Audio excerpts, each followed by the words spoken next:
G'day and welcome to Mark and Sam After Work. Today I want to do a video on some comments or some questions, basically 3 points that I want to go through about things that I constantly see, comments about from people who obviously don't understand all about what they're trying to say. Those three things what we're talking about. One is a barrel burner. Comments on what's a barrel burner. We recently started a ELR project with a 28 Muzzle and lots of comments about a barrel burner. I want to go through that because it isn't quite what a lot of people think. Two would be effective range. I've been through it a long time, but a lot of people struggle with ELR shooting because the bullet goes further than the transonic zone. Largely is what they're talking about, and I've done videos on that. Want to go through it again. And then the other one is the Coriolis effect. I put in those figures in a couple of videos, and there's always the people who completely don't believe Coriolis, and I've done full videos on that, but I want to touch on that. So those are the three things I'm going through. I'll go through them step by step. First of all, barrel burner. Listen, there's lots of stories. Everyone knows there's ways that you can burn a barrel out very quickly. The 28 Muzzle, yes, that was mentioned. The 243, the 6 mils. There's all sorts, and I won't get into the ins and outs of the particular things as to where it's commented on. Sometimes it's wives' tales. Sometimes there's some logic attached to it. Sometimes it's pure innuendo. What really we're talking about is the simple bits of if you have an overbore cartridge, basically if you're running a lot of powder with a lot of speed across the throat and down your barrel, there is more likely to be erosion and barrel wear, and they're likely to wear out faster. You compare a 243 to a 308, and if you shot them both very aggressively, the 308, the amount of powder coming out of that is less likely to wear the barrel out so quickly. So that is it, and that's where the 28 Muzzle fits versus a 300 Win Mag, that sort of stuff. What I would like to say is that something I don't run into a problem at all. And if you are really shooting 2 boxes or 200 rounds at the range every weekend, you go there and that's what you plink away, and you're messing with load development or your just group shooting because that's what you're doing or you're trying to learn. And you're going to shoot lots of ammo, especially if you're running them out of a magazine and you're shooting lots, or you're getting groups of people to shoot this rifle, then yes, if you've got something that's run a lot of speed, generally is what it's about, the speed of the bullet, the overboard to a degree, that sort of stuff, but really you've got something that's shooting up in the 3,000 to 3,500 feet per second, it's more likely to burn the barrel out faster, to wear the barrel faster. The trick is that exact same rifle, used the way I use them, or used for where they are just a working rifle, so they go out and hunt, so they might shoot, they might only shoot 25 rounds a year, and you do that for 10 years, you've only shot 250 rounds because they actually go out, they are used for culling or used for hunting, so they fill the freezer, they get a few shots to check the sight in, and then they fill the freezer, and then they go back in the cupboard, go back in the safe. They really, 250 rounds is 10 years of work for that sort of rifle. You shoot like I do, where I have a challenge I want to meet, I want to go and do a particular shoot. I might end up shooting 25 or 30 rounds in one day. But then again, I might, as I have done just recently, got out to with a couple of rifles, got out to 3,000 yards, and I've only shot 20 rounds or 25 rounds in total in doing that. And then next year they'll be onto another job. But once again, I'm only going to be shooting 10 or 15 rounds when they go out and do that particular video that we're trying to do. So for me, a lot of the rifles that I do are unlikely to see 500 rounds through them over the life of me having them. The whole time that rifle's been together, the whole time that barrel does that job. And I'll change a barrel because I'm doing another project with the same action or with the same rifle, rather than that barrel will go back in for its job, but that's all it's doing. And that's the same in all sorts of working rifles. Different for people who, like I said, are practicing and learning, or they're all about load development. They can only go to the local range, so they're doing lots of shooting at the 100-yard range. Different people in competitions who want to go to competitions and they're shooting 400 rounds for the weekend or 250 rounds for the weekend. So they got load development, they got practice, all that sort of stuff. That's a different thing.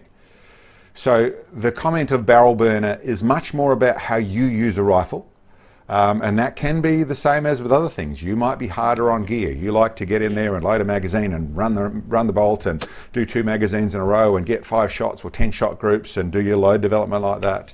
And like I said, maybe competition where you're doing this and quick succession is what it's about, and the load development's what about, and all that sort of stuff. So yes, for how you use a rifle or how you think a rifle should be used, it may be something that you can then term a barrel burner. But for how I use a rifle and how for a lot of people doing the ELR side of things and a lot of working rifles that actually go out and do a job, they're not running thousands of rounds. It's as simple as that. There's some that are, don't get me wrong, some culling involves lots and lots of shooting, generally talking different rifles. And in those situations, if you are running lots of rounds, then consider your overbore side of things, because then the barrel does become an issue. For someone, where I'm coming back to, for someone who's not running a rifle like that, really I haven't found anything that causes erosion. Haven't worn out a barrel yet out of all the shooting I've done, and that's including going back to the rifle I've had for the longest, which would be a 243.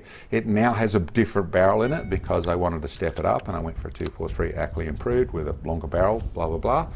But the 24-inch it started with is over 3,000 rounds and was still grouping perfectly with the same speed that it was supposed to. I think the last shot I did with it was hitting an egg at 1,100 yards, and it was still running really nicely. So anyway, that's me, and that's my take on the barrel burner side of things. It's only relevant to how you're using the rifle.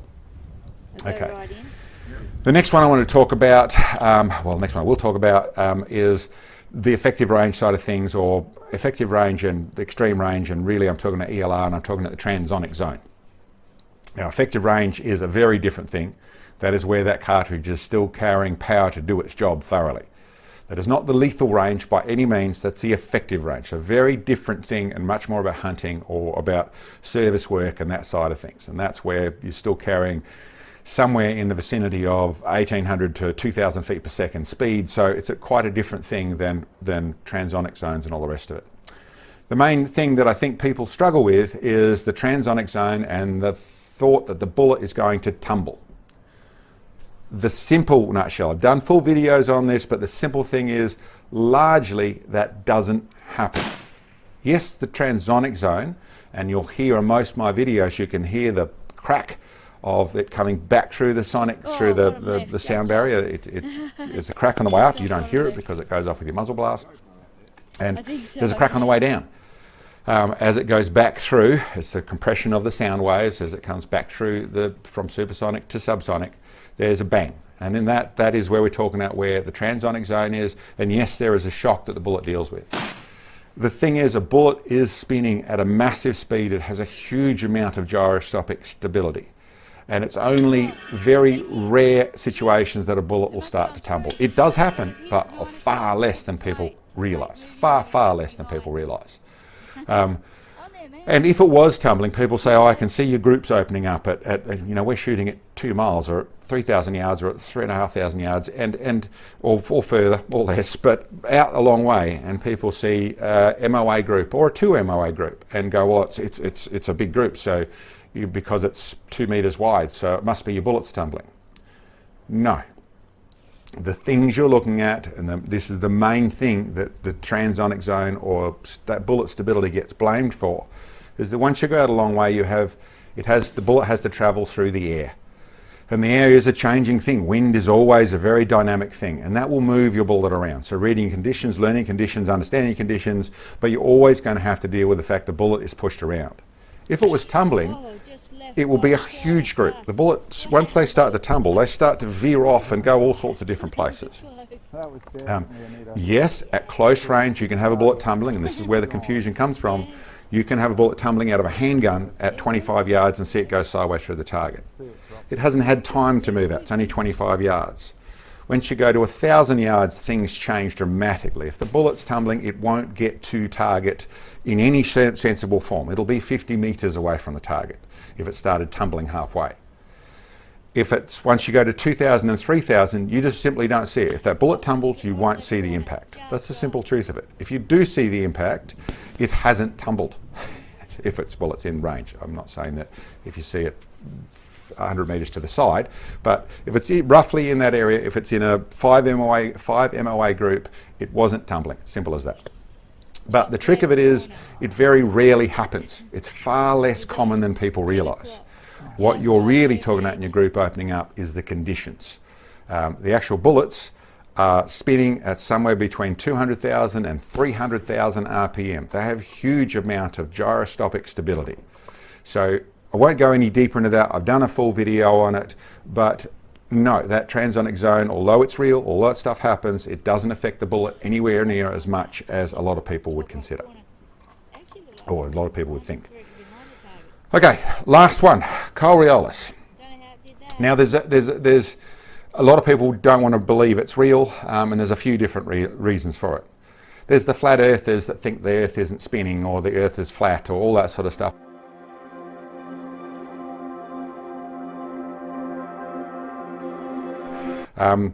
The people who do understand that the earth is a globe and it is spinning and that sort of stuff, there's a whole bunch of them that also can't get the fact of what Coriolis actually is.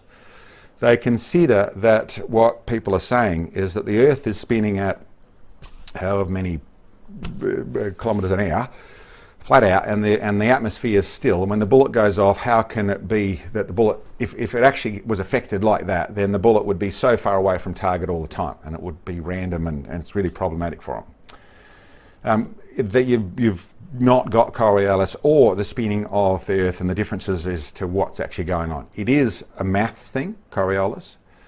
It is almost impossible to prove because I suppose the reason it's impossible to prove is that weather and conditions and wind and all those things have far more influence and cause randomness out of the bullet's trajectory because the air is always pushing on it. Coriolis is a very small effect. Its effect is, and the reason for its effect is quite simple. I'll go through, if you understand how a differential on a car works, or what the differential on the car is for. What it's for those that don't realise, is that when you turn around a corner, you have your back wheels driving around a corner, and the inside of the corner, the wheel has to go at less speed than the outside of the corner. If you have a lock diff, you'll have a duk duk duk duk duk of things jumping around, because those two different speeds of going around that corner, the inner radius and the outer radius, things are travelling at different speeds. Well, that's the fundamentals of what causes Coriolis, of what's going on. And the reason for that is that what's actually happening is that we have differences of, if you understand that in the difference radius, you've got different speed. Well, if you think about the radius from the centre of the Earth to the surface of the Earth is travelling at one speed, and then if you go out another 50 metres, 100 metres, 200 metres, however far it is out, that's travelling at a different speed. Now the differences over, I've forgotten how big the Earth is, but the differences over how deep that is, how wide that is, that little difference at the top is only a very small difference. So you're struggling to talk about a mile an hour difference in the way of the differences in speeds, but it is a difference. So in the maths equation, when something has been travelling off here and it goes out to the different, just like your wheels on going around a corner, they have to travel at different speeds to travel the same arc, which is what we're talking about. As said, with your diff, this outside wheel has to travel at a different speed than this inside wheel as it goes around there. If this one if it's a locked axle, it doesn't work. It's going to drag, it's going to skid, it's going to do something wrong as it goes out here. So not trying to get any more complicated than that, but what the maths of Coriolis is, it's a very real effect. It doesn't change. You can't lock your axle in that car, but it is so very small, and proving it almost impossible. You can in theory prove it. You could do a video sort of showing it, and people have. The truth is, conditions have more control. If we're in a perfect vacuum, if there was no air or the conditions, there was no wind, and it was exactly the same pressures and everything were precisely the same in the plane, in the field, in the whatever it is you're in, that was big enough, then yes, you could, but really, in all my experience, there's always enough change to be in the air to make a bigger difference than what Coriolis could prove. I use it simply for the maths. So I have the maths, so I'm recording the data as accurately as possible. I always factor it in when I'm trying to do my first shot hits. But as said, the conditions have way, way more control. The Coriolis is a completely consistent thing. To a large degree, so is your spin drift, a completely consistent thing. The conditions are the bit that are always going to trick you, and they're the bits that are hard. Reading the wind is the issue. So I hope that makes some sense. It is a tiny difference. You're not talking about the earth spinning underneath the bullet at 7,000 kilometers an hour, or I've forgotten the maths on the damn thing, of what a lot of people talk about. You're considering a tiny difference, which is real, but truthfully, you can ignore it. You can call it not real. You can do whatever it was, whatever you want to. It's such a small thing. The place I should come back to where it was really first thought about and proven and used was when you're shooting 9 miles with a or longer than that with artillery, and they did find that in that, with known wind, being able to, they were actually measuring, had planes measuring the wind, they knew it was going on, and then they got to where they could prove it. But we're talking so much more distance and so much more elevation. It's quite a different thing when you're talking like that. Anyway, that's about what I can tell you. Those are, like I said, 3 things, just as a nutshell on things. Hope they made some sense. Barrel burner, more about how you use a rifle than about the rifle. But yes, for some people, it is going to be an issue. The tumbling, the stability, bullet stability, and the transonic zone and tumbling happens a lot less than people realise. They were shooting things that were going subsonic, the likes of the 45-70, which is a brick-shaped bullet, a long, long time ago, and they didn't have issues then. Now there are some bullets that are susceptible, but most good bullets really don't struggle for it. It's really the changing conditions and you reading them and coming to terms with the fact that there's a lot more going on. It matters a lot. 100 yards, you can't see it. 500 yards, it's only just starting to matter. 2,000 yards, 3,000 yards, holy moly, it has a huge, huge effect on you. And Coriolis, yes, it's real, but truthfully, you can ignore it. It's only a little mathematic equation. It's nice to understand it, but don't fuss with it. Okay, guys, that's what I've got to tell you. Hope you enjoyed. We'll catch you next time.